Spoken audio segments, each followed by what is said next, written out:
नमस्कार स्टूडेंट्स, हम शुरू करने जा रहे हैं 12th का पहला चैप्टर इलेक्ट्रोस्टैटिक्स। बहुत इंपॉर्टेंट चैप्टर, कॉन्सेप्ट वाइज इसलिए इंपॉर्टेंट क्योंकि आगे 12th में जितने भी चैप्टर्स इलेक्ट्रिसिटी और मैग्नेटिज्म से संबंधित आने वाले हैं, यानी कि एनसीईआरटी के पार्ट 1, 12th का जो पार्ट 1 एनसीईआरटी का बुक है, उसके अंदर जितने चैप्टर्स है, लास्ट चैप्टर ऑल्टरनेटिंग करंट तक, इलेक्ट्रोमैग्नेटिक वेव्स तक, उन सारे चैप्टर्स का बेस कॉन्सेप्ट अगर कोई है तो वो है इलेक्ट्रोस्टैटिक्स। पहला चैप्टर ये बेस बनेगा उन सारे चैप्टर्स का। तो कॉन्सेप्ट वाइज ये चैप्टर बहुत इंपॉर्टेंट है, राइट? और एग्जाम पॉइंट ऑफ व्यू तो इंपॉर्टेंट है ही, क्योंकि 12th बोर्ड में भी इस पर बेस्ड क्वेश्चंस तो आते ही हैं, नीट में भी आते हैं, जेई मेंस में भी आते हैं और जेई एडवांस में भी आते हैं। तो हम स्टार्ट करते हैं इलेक्ट्रोस्टैटिक्स। तो बच्चों, सबसे पहला कॉन्सेप्ट जो हमको सीखना है, उस कॉन्सेप्ट में हम ये बात तो जानते ही हैं कि एंटायर वर्ल्ड मैटर से मिलकर बना हुआ है और जो मैटर है वो एटम से मिलकर बना हुआ है। ठीक बात है। और एटम्स के कंस्टिट्यूएंट पार्टिकल्स की जैसे जैसे टेक्नोलॉजिकल ग्रोथ होती चली गई, साइंटिस्ट लोग जैसे जैसे एक्सप्लोर करते चले गए, वैसे वैसे पता चलते गया कि जो मैटर है वो एटम से बनता है और एटम्स जो है वो इलेक्ट्रॉन, प्रोटॉन, न्यूट्रॉन और भी बहुत सारे एलिमेंट्री पार्टिकल से मिलकर बनते हैं। हमारे लिए कंसर्न के फिलहाल केवल 3 है, इलेक्ट्रॉन्स, प्रोटॉन्स और न्यूट्रॉन्स। ठीक है। तो पॉइंट नंबर 1 में हम बात कर सकते हैं कि matter is made up of atoms and atoms are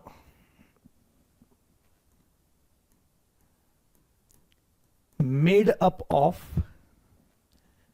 many constituent particles, out of which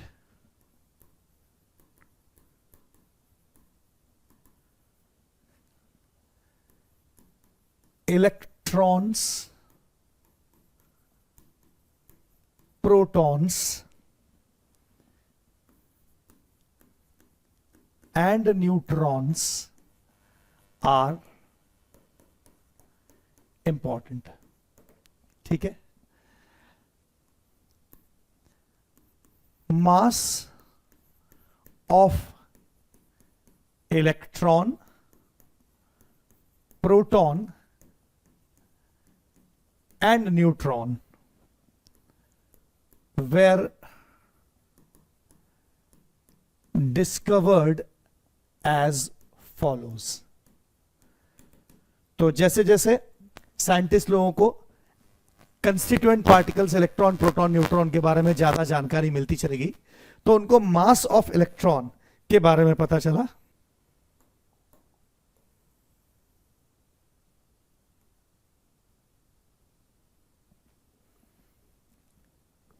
exact value 9.10940 into 10 to the power -31 kilogram है।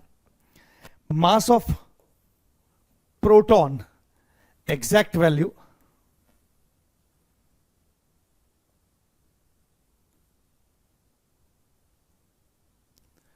1.67 into 10 to the power -27 kilogram है। और इसी प्रकार से मास ऑफ न्यूट्रॉन, इसकी एग्जैक्ट वैल्यू 1.67, थोड़ा सा फर्क है, मास ऑफ प्रोटॉन थोड़ा कम है, 1.67262 into 10 to power -27 kilogram. Mass of neutron थोड़ा सा ज्यादा है, 1.67493 into 10 to power -27 kilogram. Approximately दोनों को इक्वल माना जा सकता है, 1.6 into 10 to power -27 kilogram. Okay. तो अगर इन पार्टिकल्स में मास है, ओके, अगर इन पार्टिकल्स में मास है, तो if these particles possess mass, then they must apply on each other.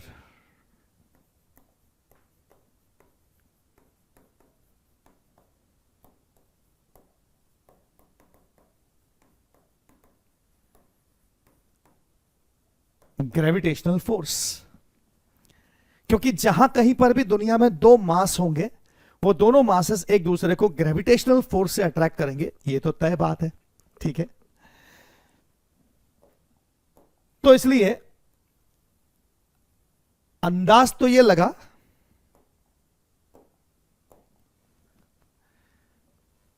hence if two electrons are placed 1 centimeter apart, अगर दो इलेक्ट्रॉन्स को 1 सेंटीमीटर की दूरी पर रखा जाए, दे मस्ट अप्लाई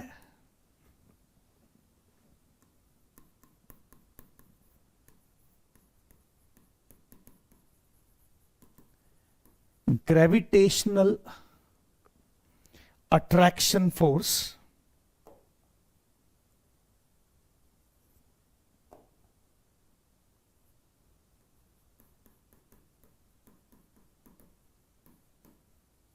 जिसकी वैल्यू मैं लिख सकता हूं 6.67 into 10 to the power -11 newton metre square पर किलोग्राम स्क्वायर। ये मैंने कैपिटल जी की वैल्यू लिखी है, क्योंकि आप जानते हो कि ग्रेविटेशनल फोर्स जो है वो Gm1m2 अपॉन आर स्क्वायर होता है।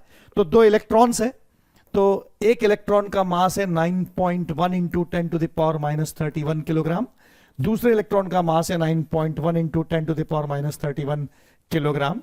दोनों की यूनिट किलोग्राम है, तो किलोग्राम इसकी भी यूनिट है और किलोग्राम इसकी भी यूनिट है, डिवाइडेड बाय डिस्टेंस। उनके बीच का डिस्टेंस अपन 1 सेंटीमीटर रखने जा रहे हैं, तो 0.01 मीटर का स्क्वायर। इसका कैलकुलेशन अगर अपन करते हैं तो ये फोर्स आता है 5.5 into 10 to the power -67 newton. Okay, होना तो ये चाहिए, लेकिन एक्चुअल में जो साइंटिस्ट लोगों को पता चला वो कुछ अलग था, वो डिफरेंट बात थी। तो एक्चुअल में क्या पता चला उनको? तो साइंटिस्ट लोगों को पता चला कि दो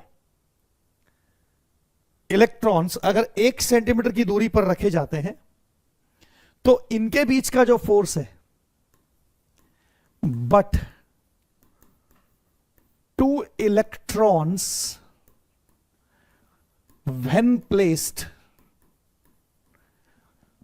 1 centimeter apart repel। Gravitational force तो अट्रैक्शन का ही होता है, तो ये रिपल्शन कहां से आया फिर? ये आश्चर्य की बात थी। But two electrons when placed 1 centimeter apart repel each other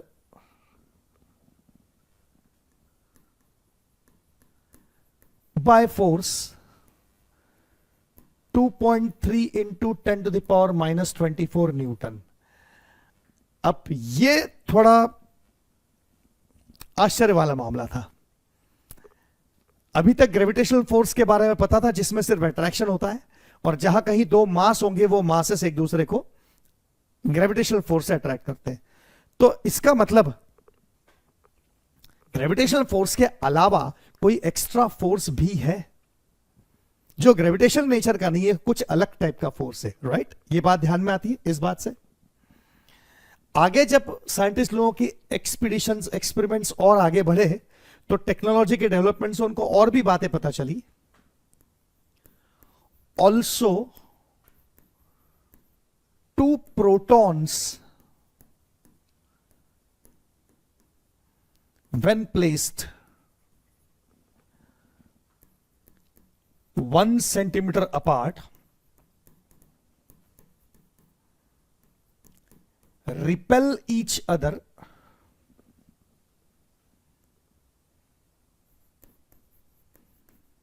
by same force 2.3 into 10 to the power -24 Newton. और ये फोर्स इस ग्रेविटेशनल अट्रैक्शन की तुलना में बहुत ताकतवर है। तो दो इलेक्ट्रॉन्स अगर 1 सेंटीमीटर दूरी पर रखे जाते हैं तो वो भी रिपेल करते हैं। ग्रेविटेशन की तुलना में काफी ताकतवर फोर्स है। देखो यहां -67 है 10 की पावर, और यहां 10 की पावर -24 है, तो ये ताकतवर फोर्स है, ये कमजोर फोर्स है, राइट। तो दो इलेक्ट्रॉन भी एक दूसरे को रिपेल कर रहे हैं, दो प्रोटॉन भी एक दूसरे को रिपेल कर रहे हैं, ऐसा साइंटिस्ट लोगों को पता चला। ठीक है, उनको यह भी पता चला कि 1 electron and 1 proton when placed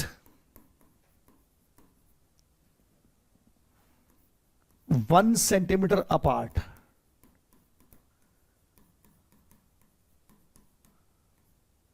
attract each other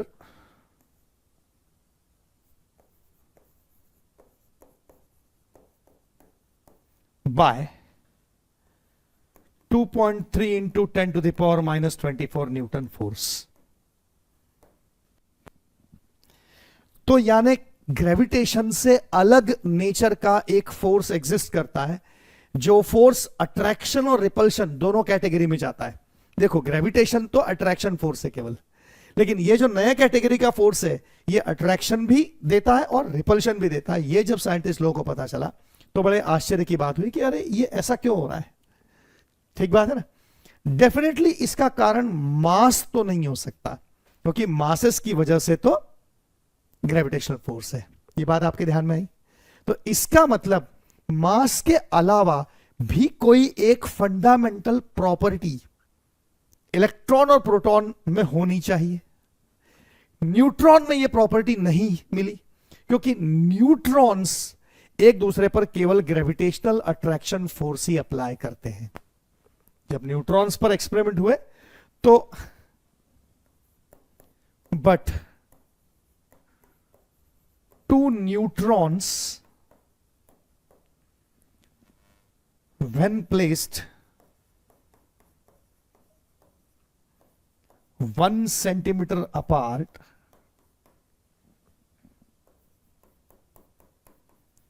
apply on each other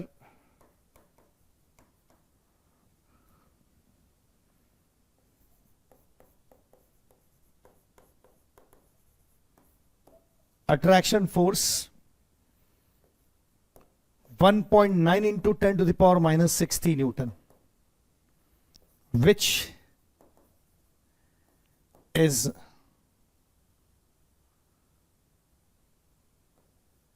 gravitation attraction।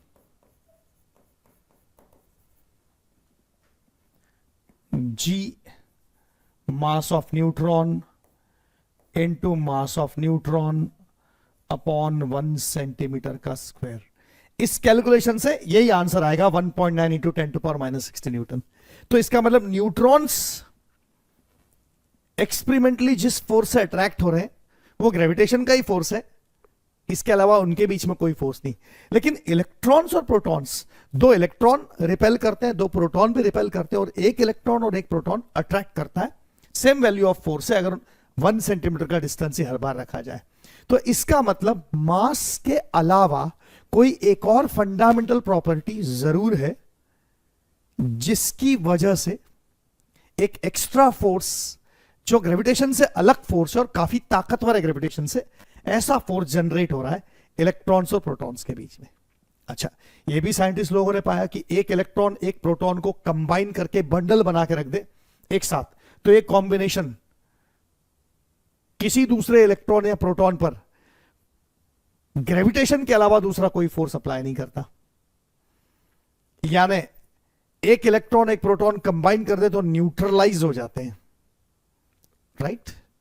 तो ऐसे सारे एक्सपेरिमेंट्स की वजह से पता चला कि मास के अलावा कोई डिफरेंट प्रॉपर्टी है जो रिस्पॉन्सिबल है एक नए प्रकार के फोर्स को। यह जो नए प्रकार का फोर्स है इसका नाम दिया गया electrostatic force of attraction and repulsion, जिसको हम चैप्टर को पढ़ रहे हैं, इलेक्ट्रोस्टैटिक्स हमारे चैप्टर का नाम है। तो इलेक्ट्रोस्टैटिक फोर्स ये ग्रेविटेशन से डिफरेंट कैटेगरी का एक और प्रकार का फोर्स है। और जैसे ग्रेविटेशन बिकॉज ऑफ मास होता है, ग्रेविटेशन की वजह कौन है? मास। जहां कहीं पर भी दो मास होंगे वो एक दूसरे पर ग्रेविटेशनल फोर्स लगाएंगे। ठीक वैसे ही इलेक्ट्रोस्टैटिक अट्रैक्शन और रिपल्शन, ये फोर्सेस जिसकी वजह से, वो भी तो कोई क्वांटिटी होना चाहिए मास की तरह। तो मास की तरह ही एक और बहुत ही फंडामेंटल क्वांटिटी की बात की गई और उस क्वांटिटी का नाम दिया गया चार्ज। Right, okay, charge. अब उसका नाम चार्ज क्यों पड़ा होगा? तो शायद उसके बात बैकग्राउंड में कुछ ऐसी बात चली होगी, क्योंकि ग्रेविटेशन फोर्स जो था उसकी तुलना में उन इलेक्ट्रॉन्स के बीच का फोर्स काफी ताकतवर है। अगर इसका रेशो निकाला जाए तो आप देखें, ऊपर 10 टू पावर -24 और डिवाइड में 10 टू पावर -67 करेंगे तो काफी बड़ा फिगर आएगा, काफी बड़ी संख्या आएगी। ठीक बात है ना? अगर मैं इसको इससे डिवाइड करके आपको यहां अलग से शो करके बताऊं मैं, है ना, मतलब जो ग्रेविटेशन फोर्स होना चाहिए था उसकी तुलना में फोर्स कौन सा मिला? ये वाला मिला। तो 2.3 into 10 to the power -24 newton को अगर मैं 5.5 इंटू 10 टू द पावर -67 से डिवाइड करूं तो ये मैं कैलकुलेशन, ये इधर 23 और 55 का कैलकुलेशन नहीं भी करूं तो भी ये approximate calculation 10 to the power -24 plus 67। अब आप सोच के देख ले, 7 में से 4 गए 3 और 6 में से 2 गए 4, यानी 10 टू द पावर 43 टाइम्स, यानी इस ग्रेविटेशन की तुलना में ये force 10 to the power 43 times ताकतवर है। क्या आपको ये बात पकड़ में आई? ठीक बात है ना, क्या नहीं? राइट, तो ताकत इस फोर्स की बहुत ज्यादा है। राइट, तो मिलिट्री वाले, है ना, और लड़ाई के मैदान में जो सेनाएं एक दूसरे पर आक्रमण करती है, राइट, तो उसमें बहुत फोर्स से, बहुत ताकत से जब आक्रमण करना होता है तो जो सेनापति है वो कई बार इस प्रकार की भाषा इस्तेमाल करता है, चार्ज। राइट, ठीक है ना? वही वर्ड चार्ज शायद कॉज रहा होगा मास के जैसी एक और एंटिटी जिसकी वजह से इतना ताकतवर फोर्स जो ग्रेविटेशन की तुलना में 10 टू द पावर 43 टाइम्स ताकतवर है, तो काफी बड़ी ताकत है।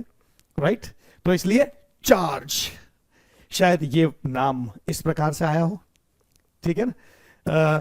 चार्ज वो एंटिटी है जो मास जैसी दूसरी फंडामेंटल एंटिटी है। तो इलेक्ट्रॉन्स और प्रोटॉन्स में ये चार्ज नाम की एंटिटी भी पाई जाती है, जिसकी वजह से इलेक्ट्रोस्टैटिक फोर्स, जो कि ग्रेविटेशन की तुलना में काफी ताकतवर फोर्स है, ये देखने को मिलता है। Right, okay. तो एक्चुअली हम ये जो टॉपिक पढ़ रहे हैं, इस टॉपिक का जो नाम है वो नाम है introduction to charge, electric charge. मैं इस इलेक्ट्रिक चार्ज को ही इंट्रोड्यूस कर रहा हूं आपके सामने। इलेक्ट्रिक चार्ज क्या होता है मैं उसी बात को समझाने का प्रयास कर रहा हूं। ठीक है ना? तो चार्ज वर्ड कहां से आया, शायद आपके दिमाग में अब बात आई होगी कि चार्ज वर्ड कैसे आया होगा।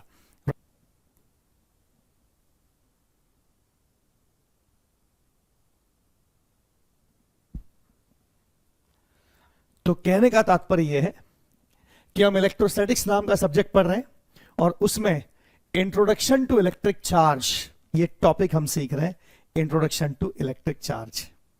और इंट्रोडक्शन टू इलेक्ट्रिक चार्ज में अब हम ये बात करने जा रहे हैं कि ये जो ताकतवर फोर्स आपको मिल रहा है, ये बहुत ही फंडामेंटल, एक बहुत ही खतरनाक फोर्स आपको जो मिल रहा है, जो ग्रेविटेशन की तुलना में काफी ताकतवर फोर्स है, ये फोर्स कहां से आया? तो ये फोर्स चार्ज नाम की एंटिटी की वजह से आया। जैसे मास रिस्पॉन्सिबल है ग्रेविटेशनल फोर्स को, वैसे चार्ज रिस्पॉन्सिबल है इलेक्ट्रोस्टैटिक अट्रैक्शन या रिपल्शन फोर्स को। मासेस के कारण ग्रेविटेशनल फोर्स केवल अट्रैक्शन नेचर का होता है, लेकिन चार्ज की वजह से जो इलेक्ट्रोस्टैटिक फोर्स है वो अट्रैक्शन नेचर का भी होता है और रिपल्शन नेचर का भी होता है। इसमें दोनों कैटेगरीज पॉसिबल है। ओके, तो पॉइंट नंबर 8 में The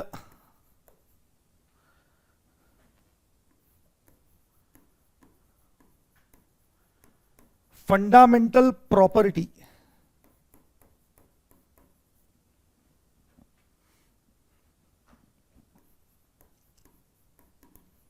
behind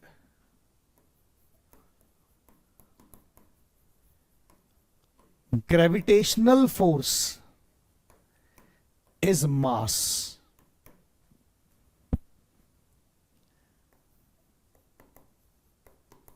Similarly, the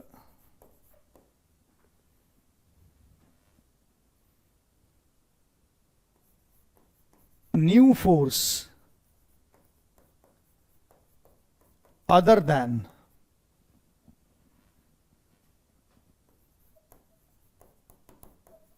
gravitation between two electrons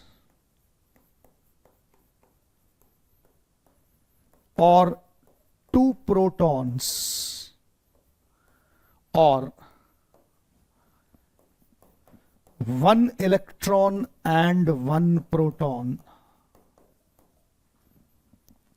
is named, इसे नाम दिया गया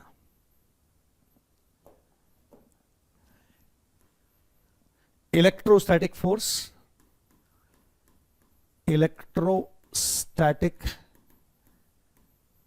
force, and the fundamental property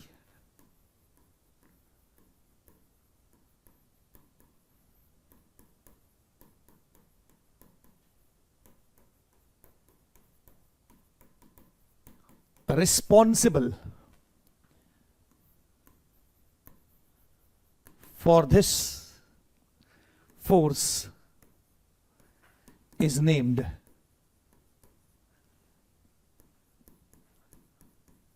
electric charge.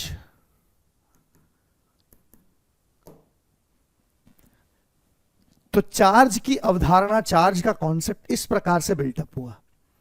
Charge ये वर्ड जो हम यूज करते हैं और आपके लिए बहुत कॉमन है, आप बचपन से ही चार्ज के बारे में कुछ ना कुछ तो जानते ही हैं। तो चार्ज ये वर्ड यहां से आया। तो इस प्रकार से चार्ज की बात यहां से शुरू होती है। तो हम इलेक्ट्रिक चार्ज के बारे में बात कर रहे हैं। चार्ज वो फंडामेंटल प्रॉपर्टी है जिसकी वजह से इलेक्ट्रोस्टैटिक फोर्स ऑफ अट्रैक्शन और फोर्स ऑफ रिपल्शन, ऐसे दो प्रकार के फोर्सेस एग्जिस्टेंस में आते हैं। क्या बात समझ में आती है? चार्ज। अब ग्रेविटेशन में तो एक ही नेचर का फोर्स है, अट्रैक्शन, लेकिन इलेक्ट्रोस्टैटिक्स में दो नेचर के फोर्स है, अट्रैक्शन भी और रिपल्शन भी मौजूद है। तो प्रोटॉन्स में चार्ज को पॉजिटिव सिलेक्ट कर लिया गया बाय कन्वेंशन, और इलेक्ट्रॉन्स में चार्ज को नेगेटिव सिलेक्ट कर लिया गया बाय कन्वेंशन, क्योंकि जहां पर भी दो अपोजिट नेचर की प्रॉपर्टीज होती है, क्योंकि इलेक्ट्रोस्टैटिक फोर्स में दो अपोजिट नेचर आ रहे हैं। कभी कभी आपको रिपल्शन नाम का फोर्स मिल रहा है और कभी कभी अट्रैक्शन नाम का फोर्स मिल रहा है। दो एग्जैक्टली अपोजिट नेचर के फोर्स मिल रहे हैं। तो इसका मतलब उन्होंने कंक्लूजन लिया कि चार्जेस भी दो प्रकार के होते होंगे। तो इसलिए अब किसे पॉजिटिव कहा जाए, किसे नेगेटिव कहा जाए, ये जस्ट बाय कन्वेंशन है। चूंकि हमारे पूर्वजों ने प्रोटॉन्स को पॉजिटिव कहा, इसलिए हम आज तक प्रोटॉन्स को पॉजिटिव कहते चले आ रहे हैं, और इलेक्ट्रॉन्स को नेगेटिव कहा, इसलिए हम इलेक्ट्रॉन्स को नेगेटिवली चार्ज पार्टिकल्स कहते चले आ रहे हैं। तो it is just by convention. ठीक है। तो चार्ज दो प्रकार के हुए, पॉजिटिव चार्ज और नेगेटिव चार्ज। तो बाय कन्वेंशन मतलब परंपरा से, bye convention it was selected that protons carry positive charge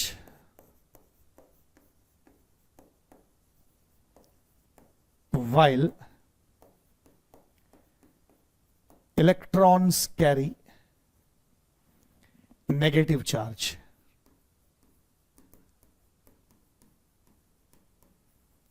और जैसा ऊपर के डिस्कशन में आपने पाया कि दो इलेक्ट्रॉन्स हैं या दो प्रोटॉन्स हैं, दोनों को, दो इलेक्ट्रॉन्स 1 सेंटीमीटर दूर रखें और दो प्रोटॉन्स भी 1 सेंटीमीटर दूर रखें, तो दोनों पर जो इलेक्ट्रोस्टैटिक रिपल्शन का फोर्स मिलता है दो इलेक्ट्रॉन के बीच में, दो प्रोटॉन के बीच में, वो इक्वल वैल्यू का मिलता है, 2.3 into 10 to the power -24 newton का। तो इसका मतलब क्या हुआ कि इलेक्ट्रॉन पर चार्ज की न्यूमेरिकल वैल्यू और प्रोटॉन पर चार्ज की न्यूमेरिकल वैल्यू एक जैसी होनी चाहिए, बस नेचर डिफरेंट होना चाहिए। अब नेचर डिफरेंट क्यों? क्योंकि एक इलेक्ट्रॉन और एक प्रोटॉन अगर 1 सेंटीमीटर दूरी पर रखे गए तो ये भी 2.3 इंटू 10 टू पावर -24 न्यूटन का फोर्स लगाते, लेकिन वो अट्रैक्शन का लगाते हैं। तो दो इलेक्ट्रॉन हो और दो प्रोटॉन हो, वो एक दूसरे को रिपेल करते हैं, और एक इलेक्ट्रॉन और एक प्रोटॉन रखा जाए तो वो एक दूसरे को अट्रैक्ट करते हैं। तो डेफिनेटली नेचर डिफरेंट होना चाहिए। तो नेचर अपोजिट होने के लिए जहां चीजें अपोजिट होती है वहां आप साइन कन्वेंशन देते हो, प्लस और माइनस। तो बस इसी अंदाज से प्लस और माइनस चार्ज के नाम दिए गए। तो प्लस मतलब कुछ ज्यादा है और माइनस मतलब कुछ कमी है, इसका ऐसा कोई मीनिंग नहीं है। तो चार्ज में दो नाम दे दिए गए, पॉजिटिव चार्ज और नेगेटिव चार्ज, और वो भी बाय कन्वेंशन सिलेक्ट कर लिया गया कि भाई प्रोटॉन्स में पॉजिटिव चार्ज, इलेक्ट्रॉन्स में नेगेटिव चार्ज। पुराने जमाने से जो सिलेक्ट किया गया वो आज तक चला आ रहा है।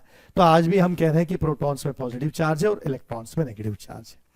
तो इस प्रकार से चार्ज की बात है। देखो, मास में पॉजिटिव नेगेटिव कहने की जरूरत ही नहीं पड़ी, क्योंकि ग्रेविटेशन नाम का जो फोर्स है वो केवल अट्रैक्शन का ही होता है, उसमें रिपल्शन मौजूद ही नहीं है। काश की अगर ग्रेविटेशन में भी दो कैटेगरी होती, अट्रैक्शन और रिपल्शन, तो शायद मास में भी दो प्रकार के मास होते, पॉजिटिव मास और नेगेटिव मास। लेकिन ग्रेविटेशन में तो अट्रैक्शन है ना केवल, आप जानते हैं इस बात को, ग्रेविटेशन में रिपल्शन है ही नहीं। तो इसलिए मास जो है वो एक ही प्रकार का है, न तो उसमें पॉजिटिव है ना नेगेटिव है, मास में कोई साइन देते ही नहीं।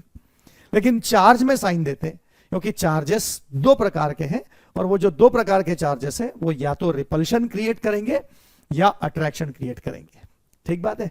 तो एक्सपेरिमेंटली इलेक्ट्रॉन इलेक्ट्रॉन रिपेल कर रहे हैं, प्रोटॉन प्रोटॉन रिपेल कर रहे हैं, मतलब सिमिलर चार्जेस रिपेल करते हैं।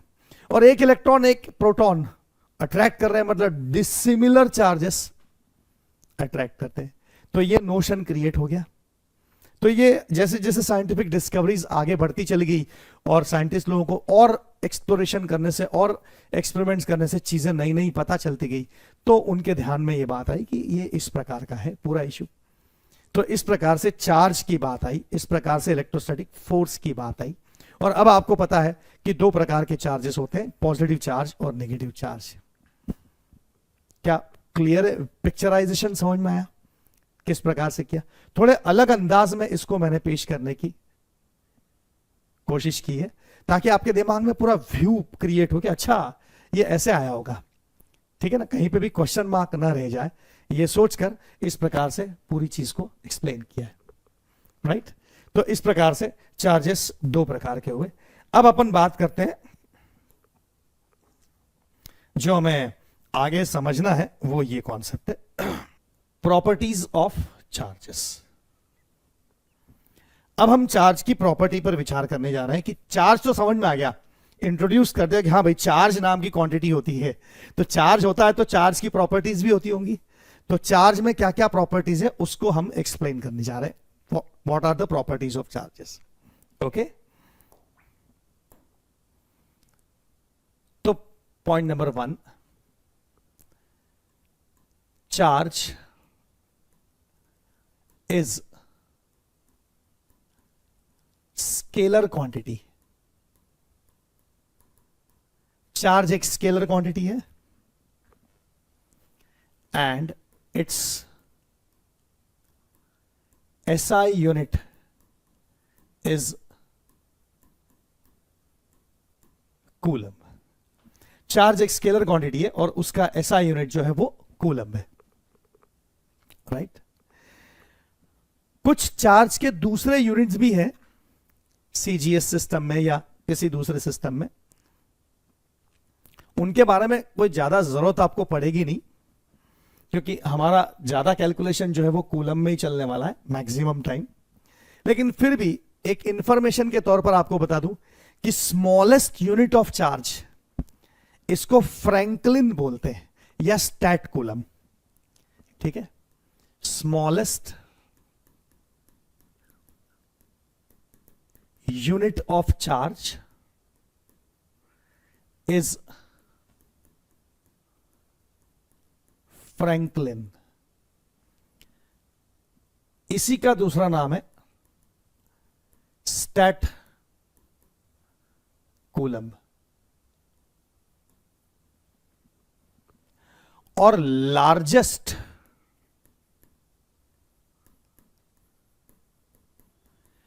Unit of charge is Faraday. ये लार्जेस्ट यूनिट ऑफ चार्ज है. ओके. तो मैं आपके सामने कुछ यूनिट्स के नाम जो है और उसका एक्सप्लेनेशन कुछ लिख रहा हूं. इसको बहुत ज्यादा डिटेल में ले जाने की जरूरत नहीं और आपको याद तो करने की बिल्कुल ही जरूरत नहीं है. ये कहीं काम नहीं आएगा. बस इंफॉर्मेशन के तौर पर आप इसको एक बार समझ लीजिए ताकि कहीं कोई रेफरेंस आए तो आपके दिमाग में ध्यान हो कि हाँ ठीक है, इस प्रकार के भी यूनिट्स होते हैं. तो जैसे मैंने बताया, Faraday largest unit of charge है, वो 96500 कूलम के बराबर है. और सबसे छोटा unit of charge one Franklin या वन स्टैट कूलम. इसका एक और नाम है ईएसयू, इलेक्ट्रोस्टैटिक यूनिट ऑफ चार्ज. इसको ईएसयू भी बोलते हैं. और इसकी वैल्यू होती है 1/3 इंटू 10⁹ कूलम के बराबर. तो ये कुछ यूनिट्स ऑफ चार्जेस हैं. बाकी चार्ज ऑन वन इलेक्ट्रॉन और चार्ज ऑन वन प्रोटॉन, इसकी वैल्यू इंपॉर्टेंट है. Charge on one electron is equal to charge on one proton in numerical value. Of course, sign तो इलेक्ट्रॉन के charge का negative होगा और साइन प्रोटॉन के charge का पॉजिटिव होगा, क्योंकि चार्जेस दो प्रकार के हैं, पॉजिटिव और नेगेटिव. लेकिन न्यूमेरिकल वैल्यू में जो इलेक्ट्रॉन का चार्ज है वही प्रोटॉन का चार्ज है, और इसे हम ई के रूप में लिखते हैं, सिंबल देते हैं ई. तो आपको यह बात ध्यान रखनी है, ये इंपॉर्टेंट है और ये आपको हमेशा काम आएगा. तो ये आपको ध्यान रखना है कि चार्ज ऑन वन इलेक्ट्रॉन या चार्ज ऑन प्रोटॉन जो है उसकी वैल्यू ई है, और ये वैल्यू 1.6 इंटू 10⁻⁻19 कूलम है. ये आपको जगह जगह पर काम आने वाला, ये है याद करने वाली चीज, ये आपको पता होनी चाहिए. ठीक है. तो चार्ज ऑन वन इलेक्ट्रॉन या charge on one proton numerical value में इक्वल है. ऑफ कोर्स साइन अपोजिट है, इलेक्ट्रॉन का चार्ज नेगेटिव है, प्रोटॉन का चार्ज पॉजिटिव है, लेकिन ई उसकी न्यूमेरिकल वैल्यू है, वो 1.6 इंटू 10⁻⁻19 कूलम है. राइट. तो चार्ज की यूनिट्स के बारे में इतनी इंफॉर्मेशन हमारे लिए जरूरी इंफॉर्मेशन है. अब हम चार्ज की दूसरी प्रॉपर्टीज के बारे में बात कर रहे हैं. तो इन एनी केमिकल रिएक्शन और फिजिकल चेंज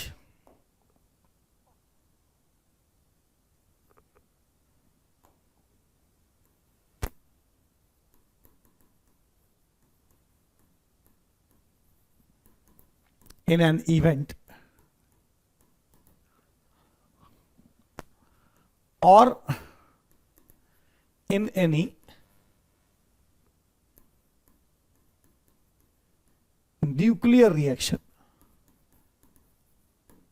न्यूक्लियर रिएक्शंस जैसे फिजन, फ्यूजन, ओके, इस प्रकार की न्यूक्लियर फिजिक्स हम आगे पढ़ेंगे तो उसके अंदर ये सारी रिएक्शंस होती हैं. तो केमिकल रिएक्शन तो आप जानते हैं, फिजिकल चेंजेस किसी घटना में हो रहे हो तो वो भी जानते हो आप.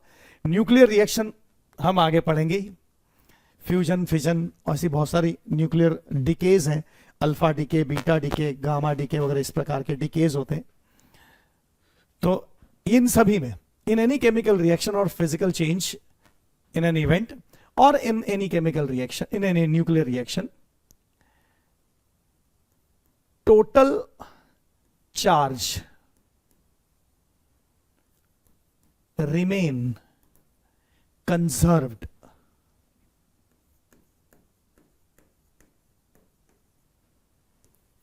although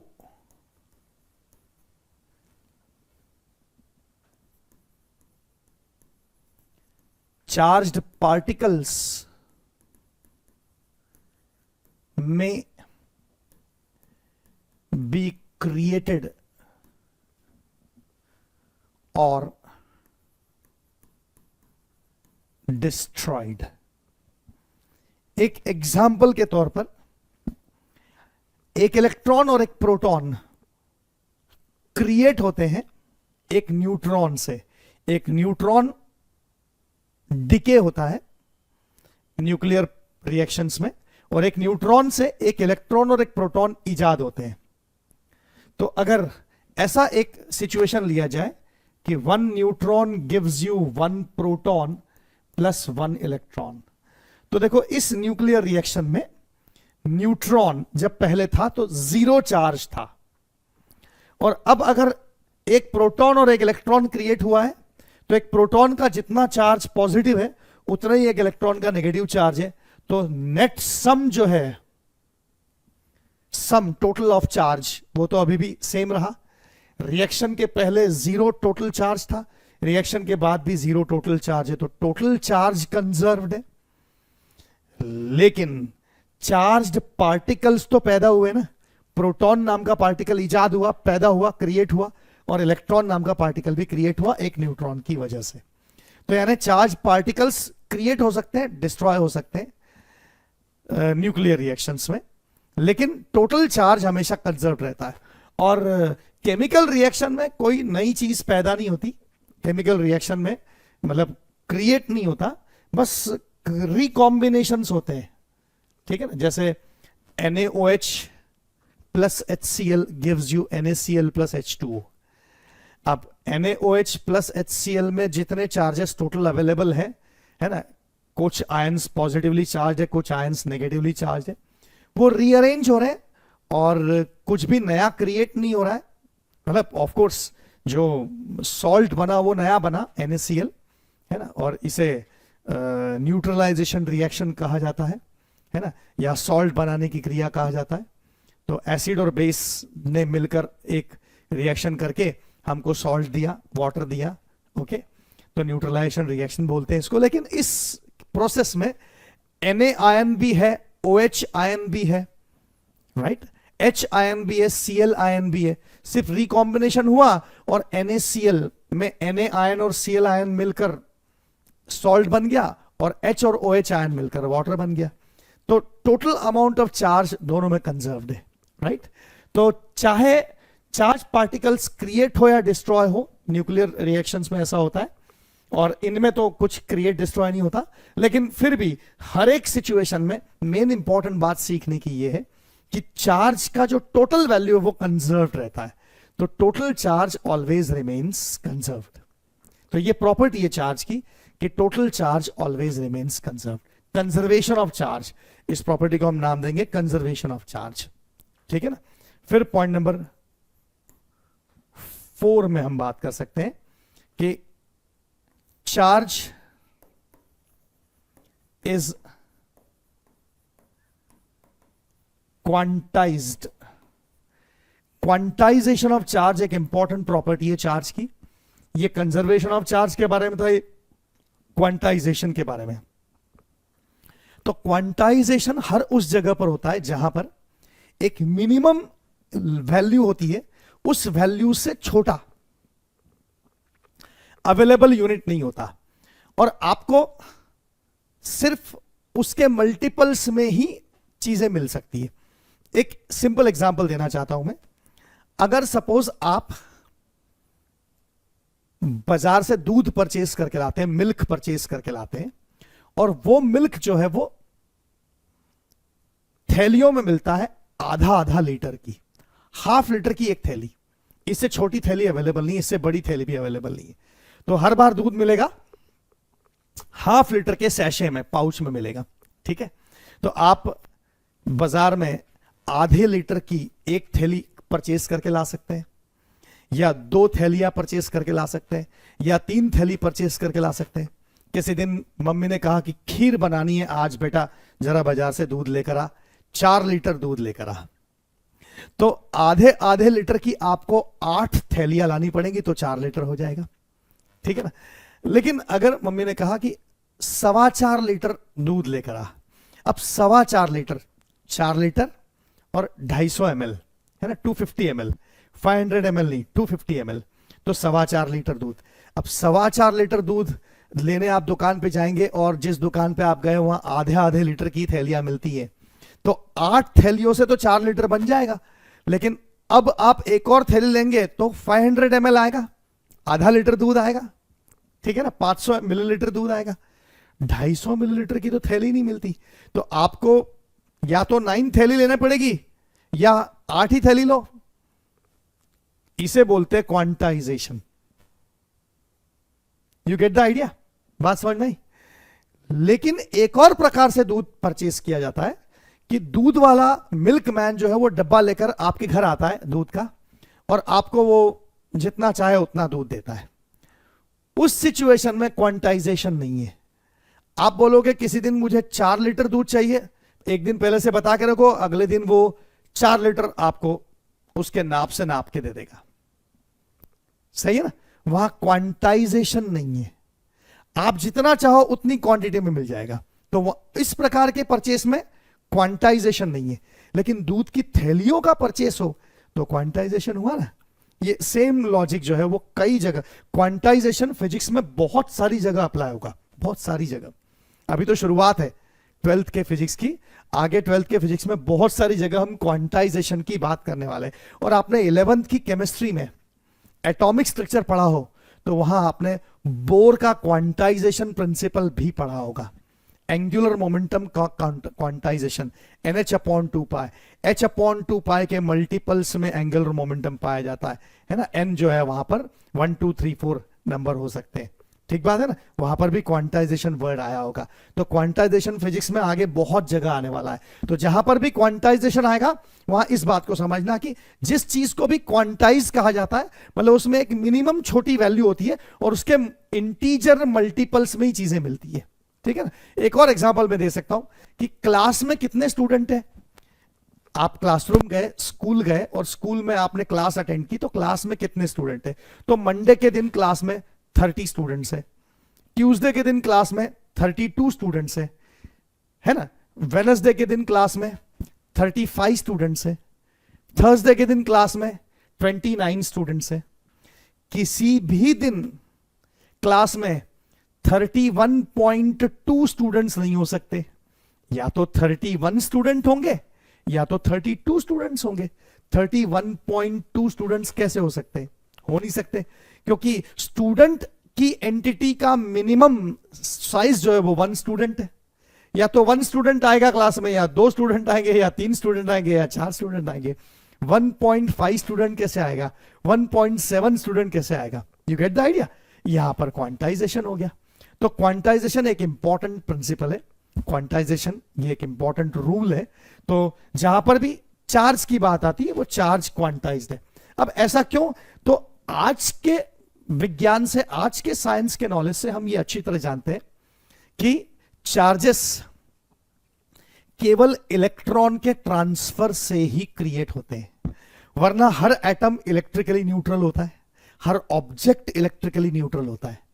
लेकिन किसी कारणवश, किसी सिचुएशन में, किसी घटनाक्रम में जो आउटर मोस्ट ऑर्बिट के इलेक्ट्रॉन्स है, प्रोटॉन्स तो न्यूक्लियस के अंदर स्टोर्ड है। जब तक न्यूक्लियर रिएक्शन नहीं होती तब तक उस प्रोटॉन पर कोई इंपैक्ट नहीं पड़ता। तो बाकी साधारण सभी घटनाओं में जो रोजमर्रा के दैनिक जीवन में आपको देखने को मिलती है, न्यूक्लियस के अंदर प्रोटॉन्स तो सुरक्षित है, वहां से हट नहीं सकता। कुछ भी चीज डिस्टरबेंस हुआ तो काय में होगा, जो एटम के बाहरी इलेक्ट्रॉन है बस वो बाहरी इलेक्ट्रॉन ही या तो चले जा सकते हैं या एक्स्ट्रा आ सकते हैं, राइट। तो इसका मतलब चार्ज का ट्रांसफर केवल इलेक्ट्रॉन्स के ट्रांसफर पे डिपेंडेंट हुआ ना। तो अगर कोई neutral object positive charge gain करता है, इसका मतलब क्या हुआ कि उसमें जितने एटम्स थे, हर एटम इलेक्ट्रिकली न्यूट्रल होता है। लेकिन किसी कारण से, किसी सिचुएशन में, किसी घटनाक्रम की वजह से आपने दो ऑब्जेक्ट को आपस में रगड़ा, उसकी वजह से या किसी भी और वजह से ऐसा हो सकता है कि कुछ एटम्स के आउटर मोस्ट बाहरी इलेक्ट्रॉन्स में से एक या दो इलेक्ट्रॉन उस ऑब्जेक्ट से चले गए और दूसरे सराउंडिंग ऑब्जेक्ट पर जाके चिपक गए। तो जिस पर वो जाके चिपके वहां एक्स्ट्रा इलेक्ट्रॉन्स आ गए, तो वहां का बैलेंस बिगड़ गया। जब तक एक्स्ट्रा नहीं थे तब तक नंबर ऑफ प्रोटॉन्स और number of electrons equal, her atom में नंबर ऑफ प्रोटॉन्स और नंबर ऑफ इलेक्ट्रॉन्स इक्वल होने से वो इलेक्ट्रिकली न्यूट्रल होता है। मतलब टोटल नंबर ऑफ इलेक्ट्रॉन्स और total number of protons equal होते हैं तो नेट चार्ज जीरो होता है। लेकिन अगर मान लो हमने एक ऑब्जेक्ट को दूसरे ऑब्जेक्ट से रब किया, घिसा, तो इसकी वजह से एक ऑब्जेक्ट से कुछ इलेक्ट्रॉन्स निकल गए या उसके ऊपर जाकर दूसरी ऑब्जेक्ट की से निकलकर पहले ऑब्जेक्ट पर इलेक्ट्रॉन्स अटैच हो गए। तो या तो निकल गए या अटैच हो गए, उस सिचुएशन में बैलेंस बिगड़ जाएगा ना। अगर निकल गए तो वहां इलेक्ट्रॉन डेफिशिएंसी आ जाएगी। प्रोटॉन्स की संख्या में तो कोई चेंज नहीं आएगा, लेकिन इलेक्ट्रॉन कम हो जाएंगे तो यानी इलेक्ट्रॉन की कमी आ जाएगी, तो नेगेटिव चार्ज की कमी आ जाएगी, तो बैलेंस बिगड़ने से वहां पॉजिटिव चार्ज क्रिएट होगा। और जो इलेक्ट्रॉन यहां से निकल गए वो कहीं ना कहीं जाके तो चिपकेंगे, तो वो जहां जाके चिपकेंगे वहां इलेक्ट्रॉन्स एक्सेस में आ गए, तो एक्सेस में आ जाने से वहां पर नेगेटिव चार्ज क्रिएट हो जाएगा। तो यानी हम ये जानते हैं आज के साइंस की वजह से कि चार्ज का ट्रांसफर केवल इलेक्ट्रॉन्स के ट्रांसफर की वजह से होता है। अब या तो एक इलेक्ट्रॉन ट्रांसफर होगा, या तो दो इलेक्ट्रॉन ट्रांसफर होंगे, या तो तीन इलेक्ट्रॉन ट्रांसफर होंगे, या तो चार इलेक्ट्रॉन ट्रांसफर होंगे, या तो 10 इलेक्ट्रॉन ट्रांसफर होंगे, या तो 1000 इलेक्ट्रॉन ट्रांसफर होंगे। लेकिन ऐसा तो नहीं हो सकता ना कि 7.5 इलेक्ट्रॉन ट्रांसफर हुए। आप बताओ कैसे पॉसिबल है? ये तो पॉसिबल नहीं है। या तो 7 इलेक्ट्रॉन ट्रांसफर होंगे या 8। 7.5 इलेक्ट्रॉन्स तो पॉसिबल नहीं है ना। इसका मतलब एक इलेक्ट्रॉन का जो चार्ज है वो मिनिमम वैल्यू ऑफ चार्ज है, जो कम या ज्यादा, वो जो इंक्रीज या डिक्रीज होगा, जिससे बैलेंस खराब होगा। ठीक है ना। न्यूट्रल ऑब्जेक्ट में एक इलेक्ट्रॉन एक्स्ट्रा आ गया तो 1.6 इंटू 10⁻⁻19 कूलम का चार्ज एक्स्ट्रा आ गया। तो यानी वो जो स्मॉलेस्ट यूनिट है, जिस स्मॉलेस्ट यूनिट के स्टेप्स में चार्ज किसी ऑब्जेक्ट पर जाएगा, वो स्मॉलेस्ट यूनिट ई या ये वैल्यू है। तो इसका मतलब किसी ऑब्जेक्ट पर चार्ज कितना आ सकता है? 1 टाइम्स ई, या 2 टाइम्स ई, या 3 टाइम्स ई, या 4 टाइम्स ई, या 10 टाइम्स ई, या 12 टाइम्स ई। 12.5 टाइम्स ई चार्ज तो नहीं हो सकता ना। इसीलिए तो कहते हैं कि चार्ज क्वांटाइज्ड है। You get the idea? क्योंकि इलेक्ट्रॉन्स के कारण ही चार्ज का क्रिएशन किसी ऑब्जेक्ट पर होगा। या तो इलेक्ट्रॉन डेफिसिट हो जाएंगे, कम हो जाएंगे, या इलेक्ट्रॉन एक्सेस में आ जाएंगे, ज्यादा हो जाएंगे। तो इलेक्ट्रॉन की डेफिशिएंसी, इलेक्ट्रॉन का एक्सेस चार्ज क्रिएट करेगा, और इसलिए चार्ज जो है वो क्वांटाइज्ड है। You get the idea of quantization of charge? Okay, right. तो इसमें मैं इस प्रकार लिख सकता हूं कि as we know that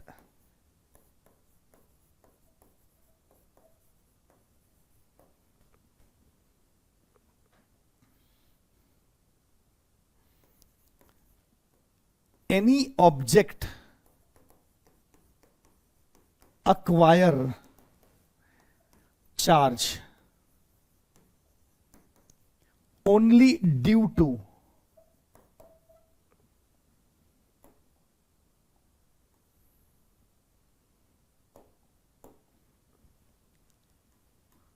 transfer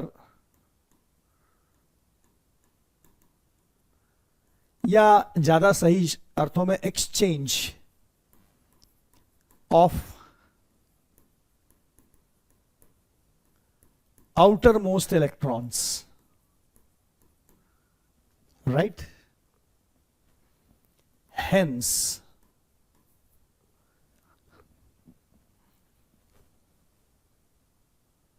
charge on any object